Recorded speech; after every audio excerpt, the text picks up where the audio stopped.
Good morning. Welcome to our Women's Wednesday business sessions. I'm Brandy Stitt, the program director for the Women's Business Center, and I want to thank you all for joining us today. For those of you that are new, we have been hosting weekly series of business training topics for all businesses that are currently being impacted by our COVID-19 pandemic. Today's session will be covering cash flow management. Next week, we'll be covering cybersecurity for small business. And our afternoon sessions have been focused on social media training. So certainly feel free to check those out. I will share a link to our Eventbrite page at the end of this session in the chat box so that you can register for future sessions. We hope to have you join us. We are recording these sessions and we'll be posting those on our website for those of you that would like to revisit this session after we've completed it, or if you have other business owners that you think could benefit from the session, feel free to share this with them as well. So as I mentioned, today's session is going to cover cash flow management. Our presenter for today is Marquita Miller-Joshua with 5-Star Tax and Business Solutions. I'm going to go ahead and hand over our hosting duties to Marquita so that she can go ahead and share her slides with you. All right. Hello, everyone. I hope you're all doing well today. Happy tax deadline day. It's our new tax deadline day. So make sure that if you haven't filed your tax, you get your extension done. So we are going to be talking about cash flow. That's right. And so this is a topic that is very important for business owners, but it's also a topic that a lot of business owners don't like to have a conversation about. So we'll deep dive in. And so what I love that Brandy made mention of is that this is a tool that you'll be able to reference back to as you go along. But I am going to challenge you that as a result of this, to take down 3 steps or 3 things that you're going to do as a result of this. Because even though we're talking about cash flow, a very important topic, there'll be things in this presentation that you will be able to execute in your business that will help you to move forward. So let's get started. We got a lot to cover. All right. So as she mentioned, I'm Marquita Miller-Joshua. I own an accounting firm here in Kansas City, 5-Star Tax and Business Solutions. So I love entrepreneurs and business owners. You can catch me on 4 or 5. Our scheduling is a little messed up with the COVID because we're not in the studio, but typically the second Wednesday, third Thursday from that standpoint. So let's jump in. Our favorite holding period is forever, says Warren Buffett. And so the meaning behind that is when you think about holding periods for inventory, holding periods for your accounts receivable, payable, one thing that you want to hold on to is cash flow, because that's so important to be able to hold it. Certainly now, if we've learned nothing else with this pandemic, is that this has been reiterated, because cash flow gives you the ability to be able to take care of a lot of needs, but without it, and when something happens, that's when this really shows up that's critical. So this is a very timely subject matter. Okay, so our focus today is we're going to talk about terminology. Why is cash flow important? How to track. Here, let me move my little screen so I can see my part over here. How to track your cash flow, key indicators, and using cash flow to create future plans. Okay. All right, so some terminology that I want to talk about is revenue. Just so this, and this for some of you will be just a back summary, but I just like to make sure that we cover some key words that'll help us throughout this. So revenue is the income that comes into your business in the beginning. That's the exchange for the product or the service that you have. That's not after expenses. That's your top line.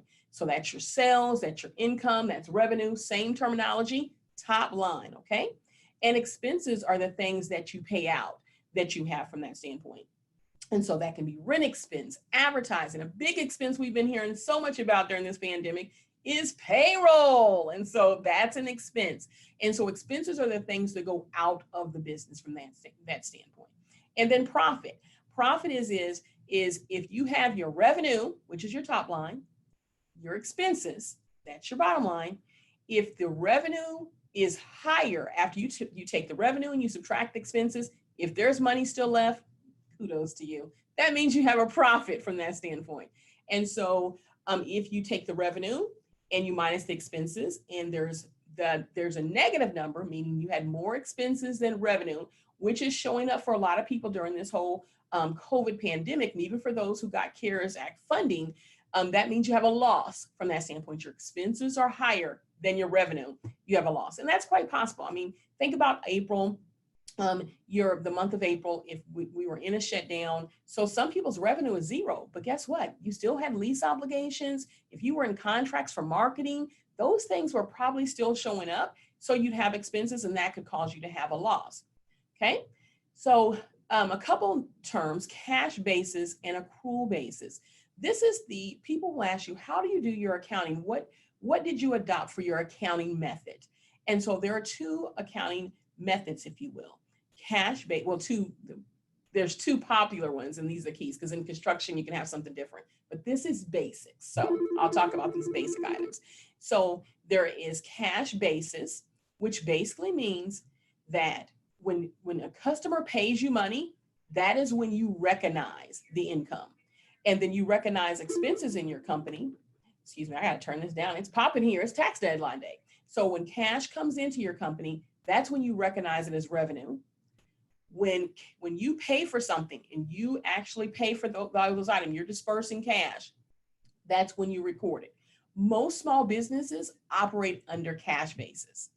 Accrual basis is that when you've earned the revenue. So for example, let's say you're in video production and you shoot a video. The customer hasn't paid you yet, but you are finished with the video, they're obligated to pay you, then you would record that income. And even though they haven't sent the check yet, you would record that income, because if you are accrual basis, accounting method, if your accounting method is accrual basis. Also with expenses, let's say, for example, that you contract with a marketing firm and for them to help rebrand you and everything with online. And so they do their task, you receive the branding, but you have not actually paid them yet. Let's say that they've given you, 60, 90 days to pay. Then from accrual basis, you still are going to record that expense, because under accrual, you record your income or expenses when you've earned them or you have an obligation to pay them. All right. And so that's going to come up in with cash flow a little bit. And then you have assets. Assets are the things that you own, things of value from that standpoint. Your bank account, since we're talking about cash, is an asset. Property that your company owns, if your company has a company car, that's an asset. Equipment in your company, those are assets. And then of course, then we have liabilities. Liabilities are the things that you owe from that standpoint, things going out. So the liabilities, some common liabilities, just to give you some examples of framework, because I want you to be familiar with this terminology. Liabilities are the things that you owe, like I made mention. So that could be credit card payments. If you have a credit card with a bank ABC, then you have a liability with them from that standpoint. Also, if you have, if some of your vendors, we're going to talk about this a lot coming up too, if some of your vendors have extended terms to you, meaning that they'll allow you to pay them later, then even though you haven't paid that, you still have a liability, an obligation to pay them. So that's liabilities from there. All right, so you got that.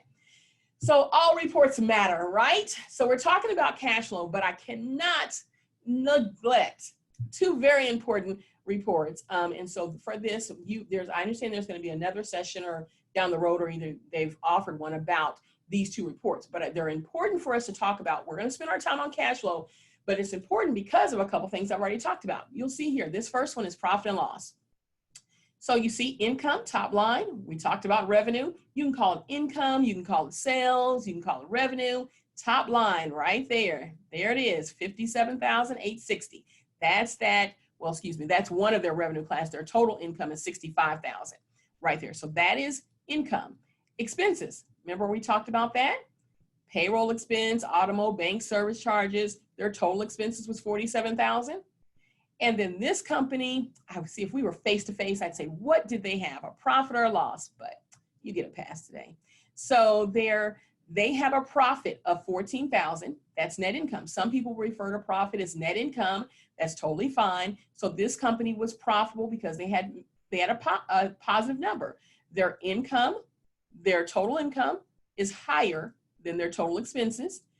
So therefore they have a profit on this. And so this is an important report. So remember, two of our terminologies was income or revenue and expenses, and that's part of the profit and loss reports, okay?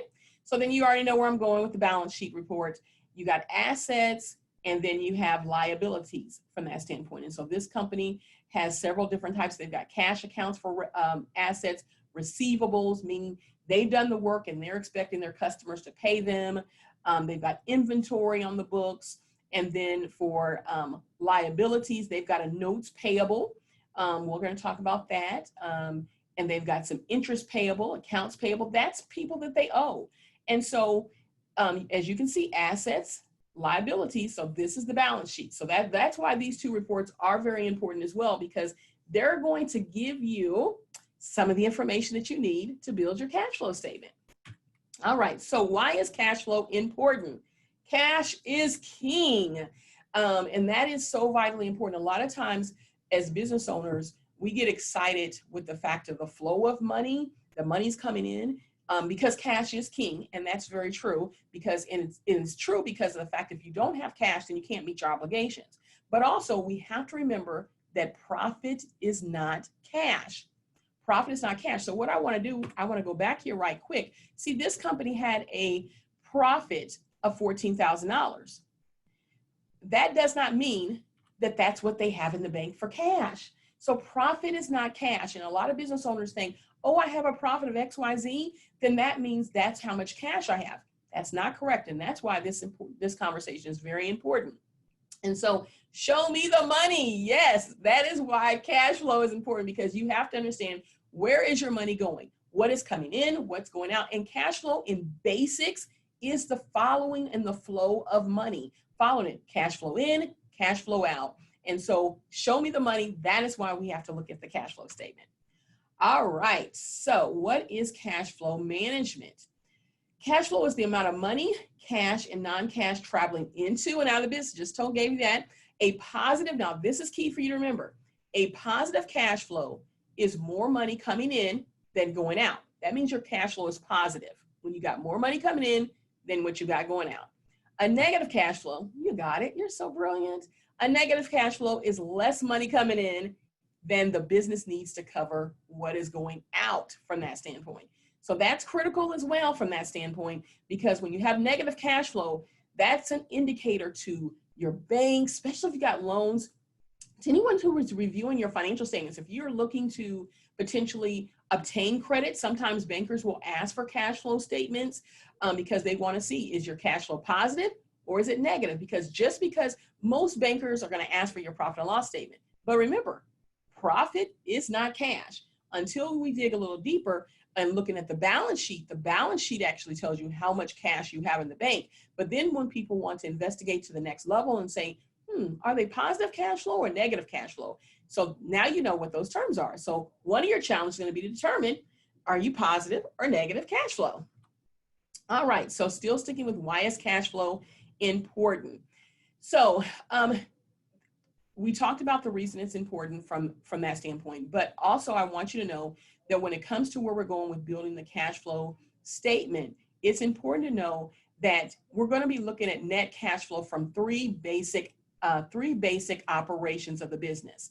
So cash flow from operations, you can abbreviate that for CFO. That's your cash flow from operations. And we're going to dig into this. I'll give you a good example, but I just want to expose you to this right now.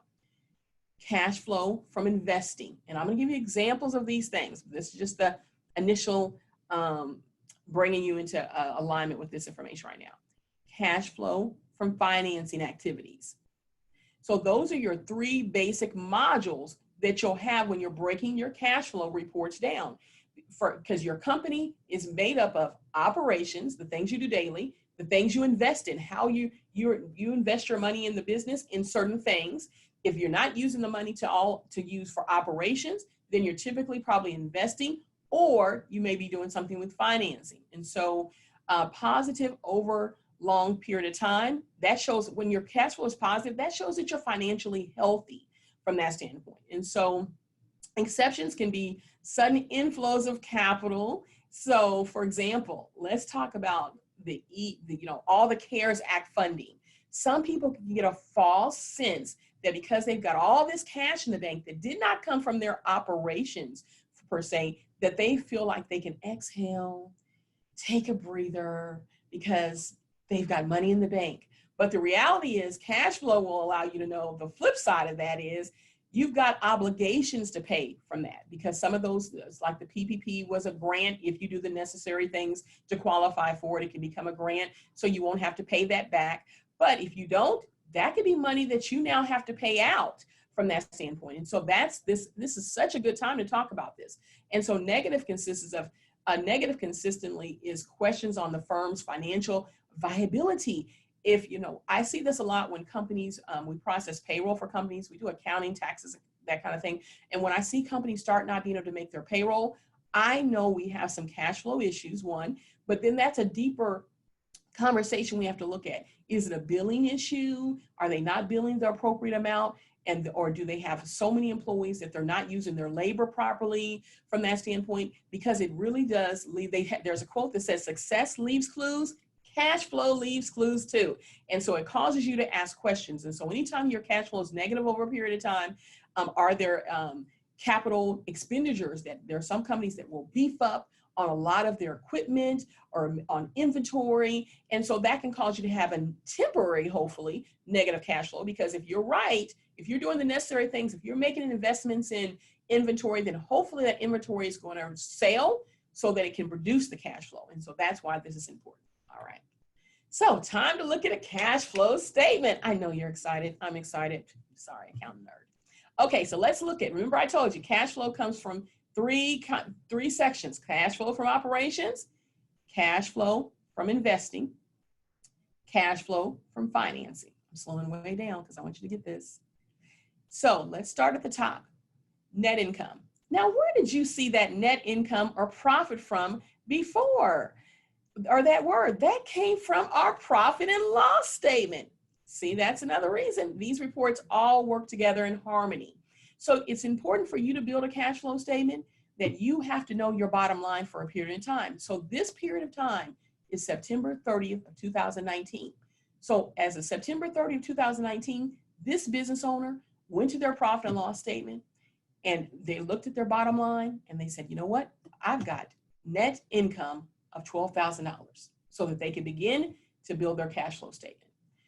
Remember, net income, going back to our terminology, is made up of revenue, money coming in top line, expenses, money going out, and then what is left. So this company had $12,000 of net income. So we're going to do some math. If you're sitting at your desk, you can follow along.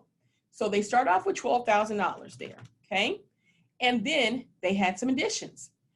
So depreciation is one of those items that is not a true cash expenditure. You're not spending cash on it, but it shows up on your profit and loss report. So depreciation on depreciation shows up as an expense. There we go.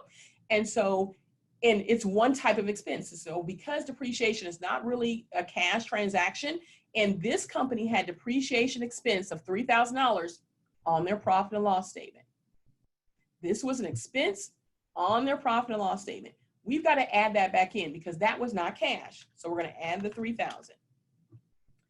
And then this company, they noticed that their accounts payable had increased from the last period of time to this period of time by $1,000. Now, accounts payable, that comes off of what reports? Balance sheet reports. See, that's why all reports matter. So that comes off of the balance sheet. So we've got to add, because they're accounts payable, and you may be thinking, why do I have to add that in? Accounts payable is what you owe, what you're expected to pay to someone else. Payable, think about that. Accounts payable, you are going to pay that out. So that is increased by $1,000. So what you owe, so by $1,000, so that means we need to add that in because you freed up money. You didn't have to pay that because you just financed it, so to speak, with your vendor. So we're going to add that back in because you freed up cash from that standpoint. Okay. And then some subtractions from cash. Our accounts receivable increased. That means that we had customers that we did work for. They didn't pay.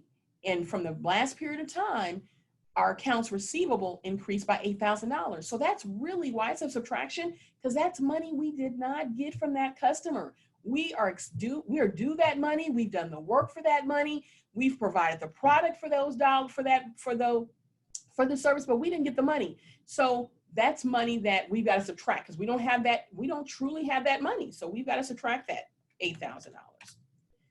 Then our inventory increase. We decided that it was such a good time because of COVID-19 to get inventory at a low price. So we stocked up on inventory. So, but guess what? That inventory takes the place of, when we're increasing our inventory, that's money that you don't have. So we have to subtract $7,000. So if you're following along, the net cash from operations is now $1,000 from operations. Here's what's so interesting is that our profit and loss statement said we had a profit of $12,000. We were all excited, yay, profitability. But the reality is our net cash from operations is $1,000. That drives you home, right? So now we got to look at a couple of other things. We've got to look at the cash flow from investing, purchase of equipment. During this time, we purchased some equipment as well. We invested dollars into that. So that's a subtraction. Then our financing. Financing is from the standpoint payables. Remember we talked about that on the balance sheet, liabilities from that standpoint. See, that's why all those terms matter to you.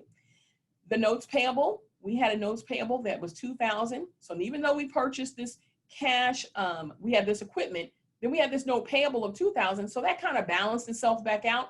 So our cash flow at the end of this period is $1,000. And so this is such a very good example, because many business owners are totally excited about the net income. But until you track your cash flow and you can understand your cash flow impact, really what happened from this period is that the cash flow was $1,000. It's positive, that's great. Remember, positive cash flow means we had more coming in than going out. So that was positive, but the reality is this is what our impact to cash was after the $12,000 profit. What impacts our cash from real time is $1,000. All right, you got that? If you got questions, be sure to pop them in the chat.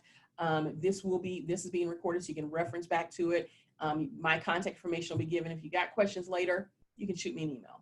Okay, so let's talk about now. Move this over here. How to set up your cash flow system, because I know you want to do this. You've seen that and you're like, I got to do this. I want to be part of this cash flow. I need a cash flow system. So the first thing we've got to determine, who will take the role on? Anytime you're going to do something, this is a good business principle, period. Anytime you're going to do something, we have to think about who is going to be responsible for doing that. Is this something that you're going to take on as a responsibility? Or are you going to outsource this and hire an accountant to help you with that? That is something you need to determine, who is going to help you do this part of this process.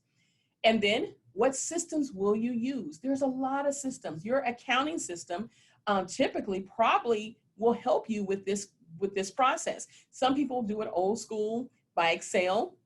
That is an option. There are templates that you can find. There's even apps on the cell phone that you can download and put your information in. QuickBooks is a very popular accounting software. It will produce your cash flow statement with you. But the key is going to be, what system will you use? Who's going to take on the role to get it done? And what system will you use to accomplish this task? And then once we've identified that, there's some things we're going to need to know in order to move forward from that standpoint. There's just some things that we got to bottom line know in order to move forward. One thing we have to know is, what is your net income? And remember, that was at the top of the cash flow statement when we started this, right? On the example that we learned, that was at the top of it. So in order to do that, guess what? That means you have to be doing accounting. You've got to know your numbers. It's so critical. You must know your numbers.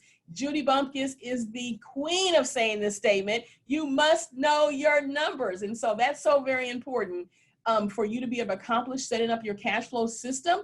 You've got it. I know I've said it. I'm going to say it again. You must know your numbers. You cannot just get excited by the pure movement of money in your company that you had a sale. That's great to have a sale, but at the end of the day, you've got to know your numbers. And so What is your net income? In order to know that, that's going to come from the profit and loss report.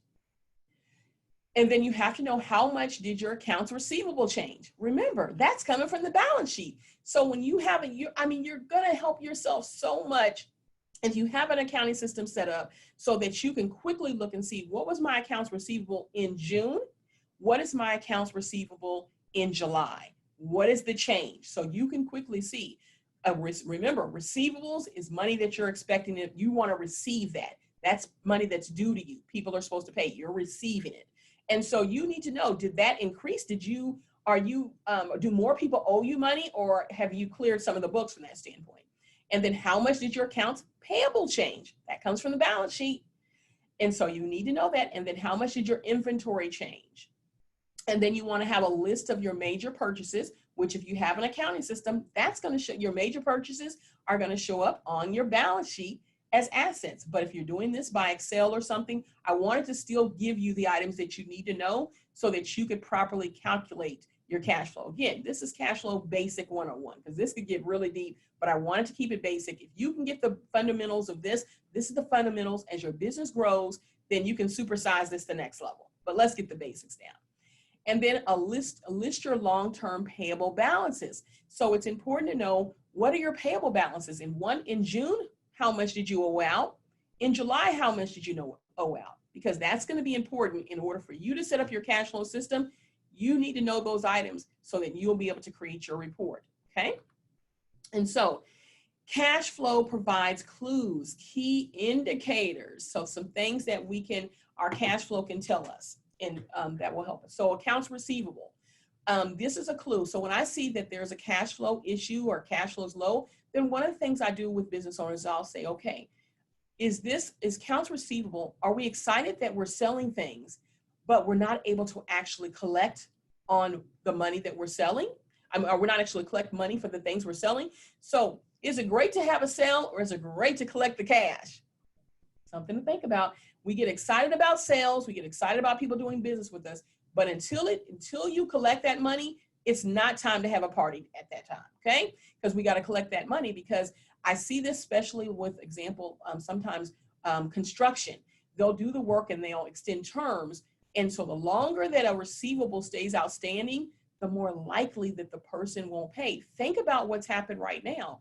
If there was a company that had a receivable balance out, let's say $20,000, and that customer said, oh, I'll pay you in April. And then the pandemic hit, and they're like, I don't have the money to pay you. You've done the work. You've paid people, but you're not collecting the money. That's a clue indicator that cash flow will help us to look at it from that standpoint. Payables. Another thing can be that with a cash flow indicator from that standpoint is if there's times where sometimes in the beginning you're wearing all the hats in business. You're wearing all of them. You are the salesperson, you're the accountant, your collections, your customer service, your PR. I get it. Listen, I understand. But as you begin to grow your team and begin to delegate or outsource tasks, this is a good indicator you can determine if something's happening in your office. What I mean by that is you've got sales happening, you've got money in the bank, but you're noticing your payables are increasing. Maybe the payable person isn't paying the bills. Or maybe the person isn't doing payables doesn't see the cash to pay the bills. It's indicators. Payroll, I kind of hit this one a little bit. I see this quite a bit. When there's an issue of making payroll, that is always comes back to that cash flow indicator. So, but the indicator can help us to drill down if there's negative cash flow or low cash flow. Is the payroll too high? Are you not charging enough for the services that you're offering to be able to cover the labor that you need to deliver? Or what you're charging, are you not keeping track of the labor man hours? Are the individuals you're using not effective, not efficient? Are they eating up your time? And so that's eating up your profit, which is also eating up your cash flow. And then ownership of priorities. What I mean by this can be as opposed to reinvesting money back into the company. I see this a lot with small business owners, small business owners. The money starts going back out to do things for their personal home or their personal assets. And so there's a time and position for that, but in the beginning, you want to secure your business to make sure it's stable, make sure it's profitable, sustainable, it can grow. And if you as the owner are taking all the cash out for personal things, then there's not going to be money in there for the company to continue to grow. And so that's very critical. Investments.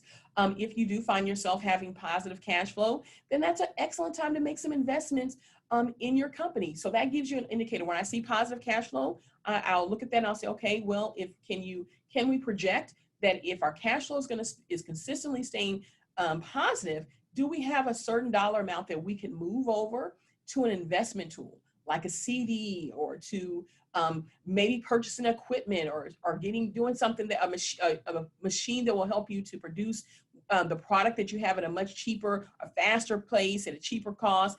Is that time to make that investment? So that's some cash flow clues that your cash flow leads you to.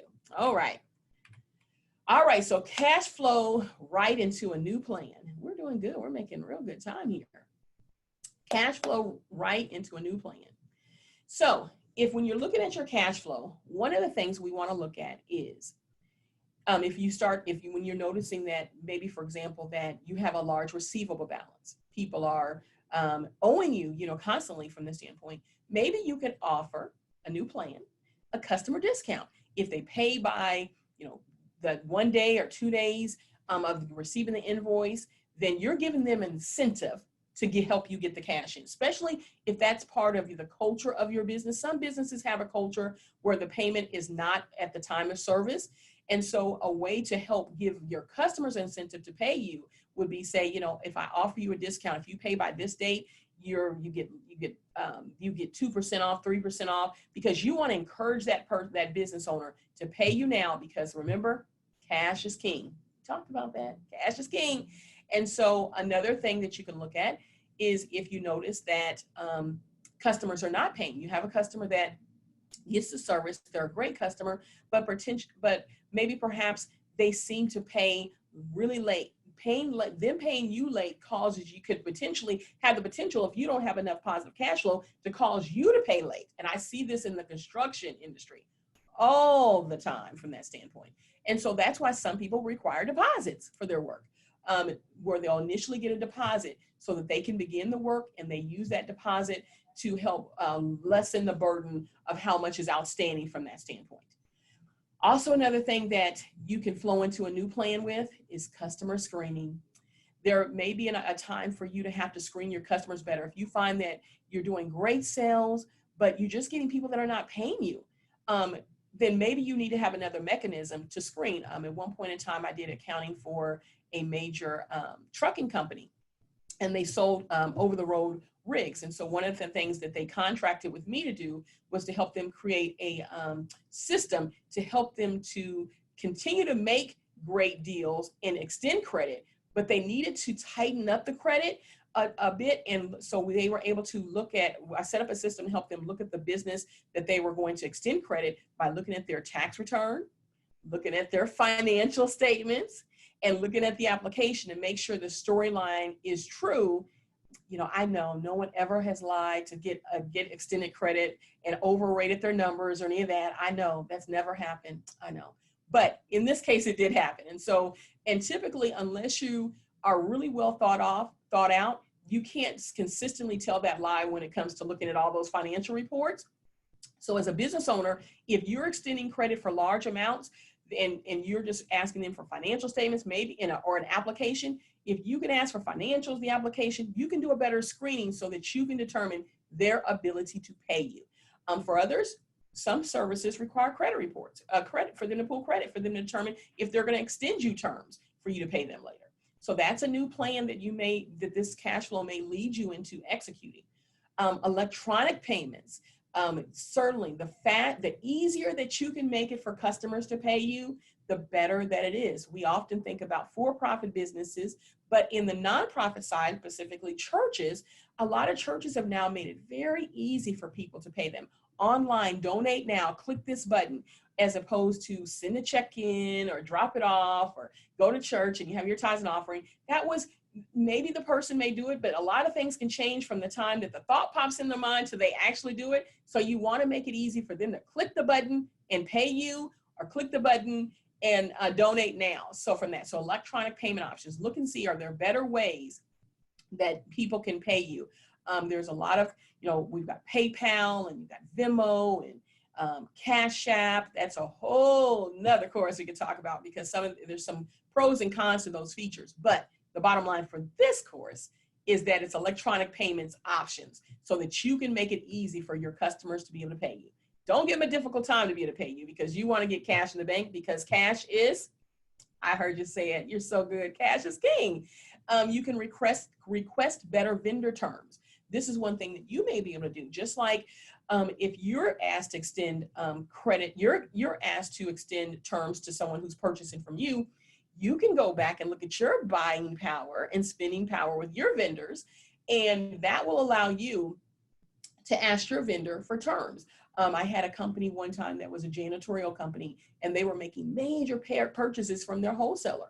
They went back to that company and said, hey, we need to renegotiate because we're spending actually hundreds of thousands of dollars with you in a month period of time. So one, we want better pricing, and two, we want to be able to pay in a delayed period of time. So it gave them time to get money in from their customers. You see, you can't begin to have conversations with your vendors like that until you really understand your numbers. It's so critical to understand your numbers so that you can then have those conversations that don't take much. And you'd be shocked that a vendor want to support you because you're doing business with them. And so if you look at your buying power and your spending power, and they value the business as well, because hey, a customer now is better than a customer potentially down in the future. So in most cases, there are always exceptions, because there are some customers that cost too much to keep and you have to let them go. But those that you want to keep, and you see that it's a win-win relationship, then it's an opportunity for you to request better vendor terms. And that can help you from that standpoint.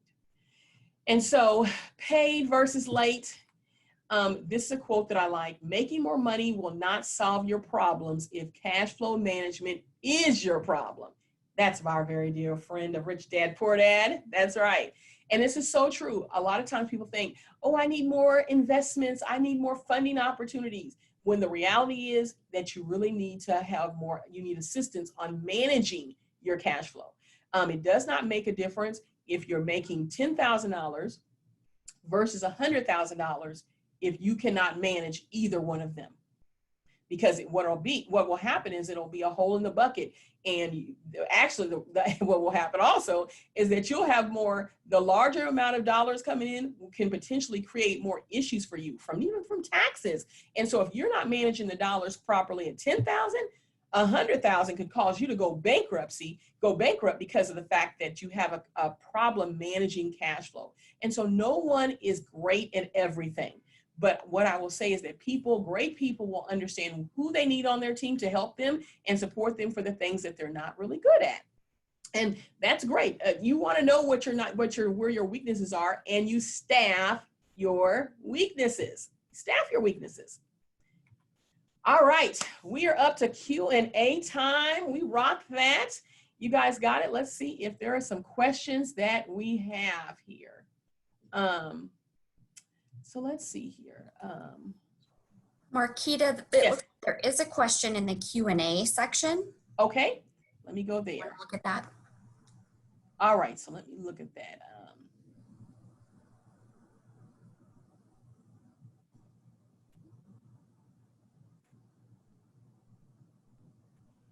So I'll read this question for the others to be able to take advantage of the learning opportunity as well. So this person asked, so we purchased our small business 5 years ago. It was a failing business when we bought it. So they bought a business that wasn't doing very well, and they were probably able to buy it at a very great price, but they already went in with because that business was failing, there were things that they had to overturn. We already know that, okay? Each year we got a little bit better. That means they did improvements. There are just 2 owners on payroll, and we make very little. So those owners are making sure they're keeping the dollars in the business so they can reinvest it. So we can put money back into the business. We were on track to make a profit this year when the pandemic hit. I'm so sorry. We were able to secure an all-cap loan by a personal securing the loan to help them. They're still applying for grants to help. So far, we've not been awarded any grants. There are a lot of grants out, Keep applying, keep Googling. If you're in your industry, Google restaurant grants with CARES Act, COVID-19 minority grants, COVID-19 small business grants. You should have some, if you're wearing all the hats, I know, just take a time in the week and make that your Google time, because there are a lot of grants. There have been more, mostly business specific and didn't really apply to them, but they try to keep trying. Will the no profit but losing less money every year hurt us when applying for a grant? Okay, great. I'm now applying for another grant. We're current on all bills through August. And I pay in advance when I can. Excellent. We also have more than enough inventory to get us through August. Okay, so there's some great dig-ins for here. I love this question. Thank you for asking this question. So number one, they made an investment, and I'm sure that in making an investment of buying a business at a discounted rate because it wasn't performing well, any business owner would look at it and say, what can we do to turn it around? What would we do differently to turn this around? Where would we start at? And so in the midst of that, they had to do that because they already started seeing improvements. It's got a little bit better, and they were actually headed for a profit. What I love in this is that these business owners were able in a financial position to keep their payroll very low so that they could use the revenue that was coming in from that standpoint to reinvest back into the business. That's so critical at time. There's a time and place for you to get your reward, but if you get the reward too soon, you can cause the business to close, because I can guarantee you, had these business owners taken salaries that they felt that they were justified in doing it, and then the pandemic hit, we could be having a very different conversation right now. And so the all cap loan, they were able to get a loan. And so I'm not for sure from this, if this, they already said they got the loan from that standpoint. So there's a time period where they're going to have to pay that. There's a grace period of time where they don't have to make payment, but they have a loan means an obligation, a liability they're going to have to pay. And so will their financial situation hurt them from getting grants? Normally, because 2020 is anything but normal, right? If you had your expenses were higher than your income, that would normally hurt you from getting a loan, one. And, okay, good. A loan, that would hurt you from getting a loan and a grant. But because everyone is very forgiving, and that's why these grants are being extended right now, the answer related to grants that relate to COVID-19, your answer is no. That's not going to hurt you right now, because you want to be able to explain. But what you want to do is you want to be able to explain that pre-COVID or pandemic, you were in a situation to hit a profit, and then you want to be able to spell out what things changed. For the most case, because you weren't able to, with the stay order, you weren't able to have customers. So customers, you want to be able to explain your story. Accounting has a storyline that goes with it. So you want to be able to explain your story of what happened. And then also, if you get the grant, this is what's so awesome about the grant, is that if you get the grant, you want to be able to explain, if there's a section that says, tell us more information, you want to shine so that you can get it. With this grant, it will help us to do the following things that will help us to get back in online and help us to yield a profit, whatever that is. And so I have a lot of business owners that will say, I want to get a loan, and I want to take advantage of all these loan products because I just want to set the money aside. That makes me personally very nervous, because if you take it on a loan, I want to understand, how am I going to pay that loan back? Is it the fact that my customers are going to return at a certain period of time, and then that revenue is going to come in and it's going to allow me to pay that? Or is it that I'm going to do something different? I can tell you, just waiting on customers' return is probably a B to C student. Yikes, I know that hurt, but this is not their scenario. But I wanted to have, so there's some real teachable conversations out of this question from that standpoint. But you've got to think about, we're experiencing this pandemic, and it does not look like, if you're in Kansas City, it doesn't look like it's going anywhere anytime soon. It actually looks like we could be going backwards a little bit. So this is where in your business, you've got to be thinking, what can we do to operate in this environment that is a virtual environment? Is there something we need to invest in so that we'll be able to service, so those customers, if there is another stay order, that you can reach your customers without causing the delay or the gap in business? And so those are the things you have to be able to think about, so that you can talk about that in the grant applications and really sell yourself if there's a section. Be very thorough. And so even from the loans, from that standpoint, just getting the loans and spending it on payroll, I don't necessarily know if that is a smart decision. I mean, why I will say that, yes, it's smart to keep your greatest assets, your employees. But by the same token, if you don't have revenue later, then what's going to happen? Closing now versus closing later with a bunch of debt, you've got to be able to make, I always say this, entrepreneurship is about making hard decisions very quickly. And so you've got to be able to look and say, you know what, do we need to decrease the payroll? There's been many companies that actually ask their employees to take a pay cut from that standpoint, to work less hours. And so don't allow the loan, remember, cash flow statement, to give you false sense of hope that you're okay, because this is not a time to exhale. This is a time to execute. So to answer the short portion of that, you will still be able to apply for grants, explain your situation, and even if it's loans, people are going to be, this story of what has happened in 2020 is going to be something that is going to be on loan apps, in note sections for a very long period of time to come, because it's something that interrupted. And so we call those notes in financials from that standpoint, so that you can explain that storyline. Okay. 1 year, no payment, then paid in full, 2 to 3 years. Yes. So thank you. So when she talked, he or she made mention about the loan, they've got 1 year. So here's the thing. When you're projecting out in your cash flow, you're projecting that loan payment is going to start in 1 year. And so you're looking to see, will you be in a position in that period of time to pay that? And that's more of advanced cash flow. I wanted to keep it really simple with showing you how to create a basic cash flow statement. But the next part of that is to be able to do cash flow monthly and by the year to project. Am I on track? If the sales, he or she, I don't know why I keep wanting to say it's a she. I'm sorry. I don't want to be biased like that. That there was a purchase of inventory.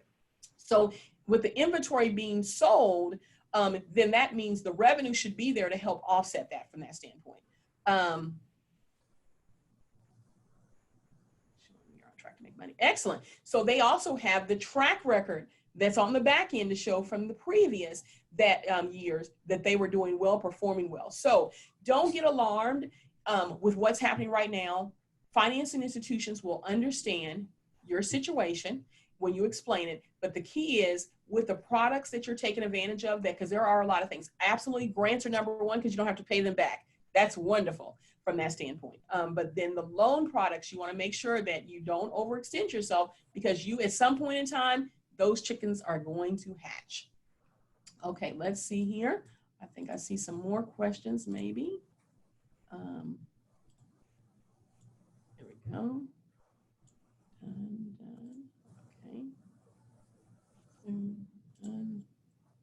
Okay. Okay, we own a food truck. Our weekly schedule was destroyed. Private events have been keeping the rent paid. We stopped taking payroll since March. We will take payroll again when we have more revenue. So this is where, in entrepreneurship, you can get so busy in working in the business that you forget to work on the business. And those working on the business, I used to do something, I haven't done it in a while, where I would take Fridays for that to be the day that I worked on the business, where it would allow me to have a different creative mindset of how to think of through this. They have a food truck. Their weekly schedule was destroyed. They've been doing private events. Now, and that's keep the rent paid. I get it. Here's the thing. I would be marketing that food truck because people will want to get out. They want to have family events. They want to do things. But the caution about that is the food exchange. And so I can tell you, I've probably been part of 2 going on 3 events that we've bought food trucks in, because it was easier to let the people go get their item off the truck versus having a caterer come in, because everyone is still trying to figure out, how do we kind of get back to some form of normality, but still safeguard the people that are coming? And so I would absolutely kill it with marketing on different creative ways that you can support events, be it for businesses, for churches, because there are a lot of people that have stood by and supported people during this time. And so it's an excellent way for these companies to be able to come out and say, for real estate, from the standpoint. So think about some creative ways that you can showcase. And that's what we all have to do. We've got to have that time where you're not thinking about the things that cause, working in the business, because working in the business is great and it's necessary, because that is what pays the bills. But that is what pays the bills to some degree. But on the business, that's where the thought, that's where the $1 million idea, the next thing, the turn, comes in. So begin to think about, they've done that, but I want everyone else, this is it's a great practice to set aside a time in your company where you remove the extra other things. You have your woosah moment so that you can literally think, okay, what am I missing? What is the market saying that they need? Because the market does speak, and you've got to figure out how you fit in. And that's all entrepreneurship is about, solving problems and creating opportunities. So kudos to you on that. Okay, let's see what else. We've got another question here.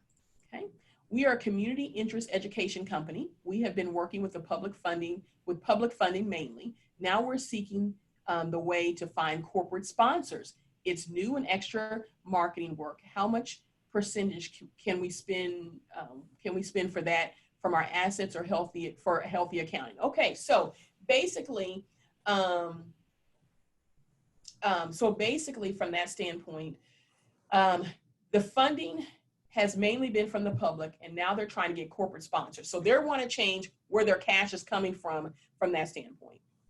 And so in order to make that pivot, they've got to spend money to reach that new market from that standpoint. And they're wanting to determine what is a healthy percentage for them to spend to do this. So I will tell you, one, you want to have your profit and loss statement. And I know this section didn't cover in detail, and there's something that I believe that Ms. Judy told me that will be offered through WWES about that. So I didn't spend a lot of time, but you want to look at your profit and your loss statement because you want to understand your revenue percentages. Remember I said revenue is the top line, or income, revenue, top line, your expenses. You want to take the next step. This goes out of the basics, but this is going to help you to find out what your percentage, for every dollar that comes into your company, what percentage or what amount is expense. And so if you do that with your current profit and loss statement so that you know, okay, if I make for every dollar I make, my expenses are 50 cents of that dollar, and then I have 50 cents less for this, then you can break those percentages down. It will help you to see what were you already spending to reach your old market or the market that you're currently reaching, and what can you, if you make the adjustment from that bucket, because nobody's percentage is going to be the exact same because everybody's revenue and expenses are different. So you want to be able to look at that start first with your profit and loss, divide your expenses compared to revenue so you get your percentages, look and see what you've currently been spending to reach the current market that you've been going after, and then see now that you're going to reach a new market, how much would you anticipate that to come in, and what can you donate towards that? Of what percentage can you allocate? That's a better word. What percentage can you allocate towards that to go after that? But then here's the thing. Remember I said entrepreneurship is about making quick and hard and rough decisions. You've got to make sure that you're chasing something that's going to be profitable. And from that standpoint, you've got to give yourself a timeline. By this period of time, if we haven't seen it, then we're going to come back to the table and ask the hard questions. Why is this not working? Are we talking to the right audience? Do we need to get someone who can articulate the message? Because you'd be shocked. There are some business owners that are not comfortable with asking for money. And when you're going for sponsors, that's a whole different situation. And so supporters or sponsors. So, and you've got to be able to show value. It's one thing when the public is, sometimes when it's public funding, from that standpoint, it may be per item of dollars, or from that standpoint. But when you're going after a supporter or a sponsor or someone to align with you from a cooperation support, as they're making mention in this question, you've got to be able to show value add. It's got to be a win. You've got to paint it where it's a win-win so they can see the value add from the standpoint. But then, so I'm saying, I'm taking all the way around the world to come back to the fact is your percentage is going to be starting off to be based upon what you've already been allocating. And then two, that percentage is going to get adjusted based upon you see the performance, which is the results of the things you're doing. If there are no results after a period of time, you've got to say, is this not the way we're supposed to go? Because I always tell business owners, your plans will prove profitable. Your plans will prove successful if there's profitability in it. And if there's not, that plan will prove that you need to reevaluate the plan. It doesn't mean it's not a bad plan. It just that it's a bad plan. It just means that that's not yielding profit. And ultimately in business, to stay in business, even for profit or nonprofit, there must be profit. Okay. All right. All right. Thank you for that. All right. I think I've seen the questions. I've answered those questions. Are there any other questions?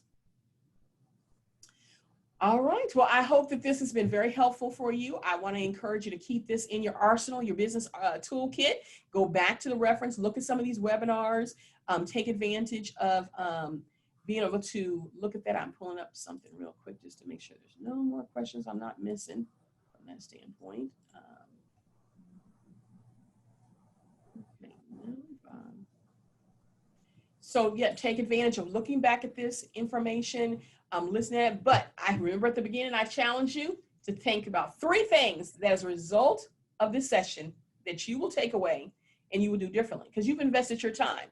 Yep, time doesn't go on the cash flow statement per se, but your time is extremely valuable. I want to thank you for sharing your morning with me. I want to say again, happy tax season deadline day. And don't hesitate. My contact information is somewhere here. Let's go down. Is right here. Reach out to us, connect with us. Would love to assist you any way we can. And I will turn it back over to my friend. All right, Marquita, thank you so much for this presentation. And as Marquita mentioned, we will have this recording available on the Women's Business Center website. You can visit us at kansascitywbc.com. And there you'll also find links to register for future sessions, as well as to view the previous sessions that have already been recorded. So thank you very much. And I do want to say, Julie has posted a comment. This is one of the most, if not the most amazing online class I've ever been on. Marquita not only explained cash flow, but also so many other concepts such as working on your business. Realistic, honest, amazing.